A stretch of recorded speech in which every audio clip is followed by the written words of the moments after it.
चष्मा। कुणाल कामराचं हे विडंबन गीत ना सरकारला पटलं ना पचलं, त्यामुळेच त्याचे तीव्र पडसाद उमटले. एवढेच नाही तर खार पोलीस ठाण्यात कुणाल कामरा विरोधात गुन्हा दाखल करण्यात आला. त्यामुळे कुणालवर अटकेची टांगती तलवार असतानाच मद्रास उच्च न्यायालयानं कुणाल कामराला दिलासा दिला आहे आणि 7 एप्रिलपर्यंत अटक न करण्याचे आदेश दिले. याआधी कामरानं मद्रास न्यायालयात ट्रान्झिट अँटिसिपेटरी जामिनासाठी अर्ज केला होता. अंतरिम जामीन मंजूर करताना न्यायालयात काय झालं ते पाहूया. व्हिडिओमध्ये एकनाथ शिंदेंच्या नावाचा थेट उल्लेख नसल्याचा युक्तिवाद. कामराला 7 एप्रिलपर्यंत अटक न करण्याबाबत खार पोलिसांना नोटीस. 2 साक्षीदारांसह जात मुचलका भरण्याचे आदेश. दुसरीकडे मुंबई पोलिसांनी त्याच्या विरोधात दुसरं समन्स जारी केलं होतं. या संदर्भातही कुणाल कामरा 31 मार्चला पोलिसांसमोर हजर होणार आहे.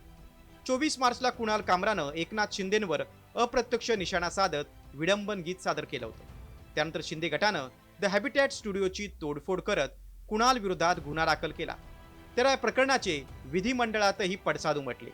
त्यानंतरही कुणाल कामरानं हम होंगे कंगाल म्हणत पुन्हा एकदा शिंदेंना डिवचल्याचं पाहायला मिळालं.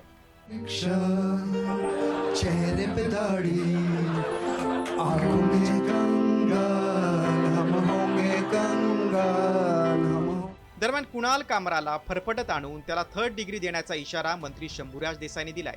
तर संजय राऊतांनीही देसाईंचा चांगलाच समाचार घेतला. या कुणाल कामराला आता जी 3rd डिग्री असती पोलिसांची, त्या 3rd डिग्रीचा वापर त्या कुणाल कामरा बाबतीत करावा लागेल. तो आता कुठल्या तरी बेळात लपून बसलाय, ते काय सापडलेला नाही. आमच्या शिवसैनिकांनी त्याला उघडा आव्हान, ओपन आव्हान दिलेलं आहे. अभिव्यक्ती स्वातंत्र्याची व्याख्या राज्याच्या मुख्यमंत्र्यांनी समजून घेतली पाहिजे. त्यासाठी संविधान वाचावं लागेल, संविधान समजून घ्यावं लागेल. आणि गद्दाराला गद्दार नाही म्हणायचं तर काय म्हणायचं? हा एक नवीन त्यांनी जर काय डिक्शनरी तयार केली असेल. हा, बेईमानाला बेईमान म्हणायचं नाही का? रिक्षावाल्याला रिक्षावाला म्हणायचं नाही का?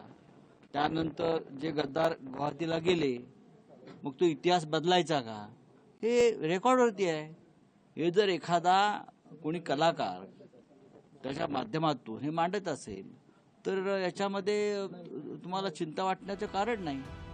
कुणाल कामरा विरोधात हक्कभंग दाखल करण्यात आला आहे. दुसरीकडे अंतरिम दिलासा मिळाला असला तरी अटकेची टांगती तलवार कायम आहे. मात्र न्यायव्यवस्थेने जरी कामराला तात्पुरता दिलासा दिला असला तरी राज्यात त्याची वाट पाहणारे शिवसैनिक कामराला मोकळीक देणार का आणि त्याच्या तावडीतून कामरा सही सलामत सुटणार का हेच पाहायचं. ब्युरो रिपोर्ट, साम टीव्ही न्यूज.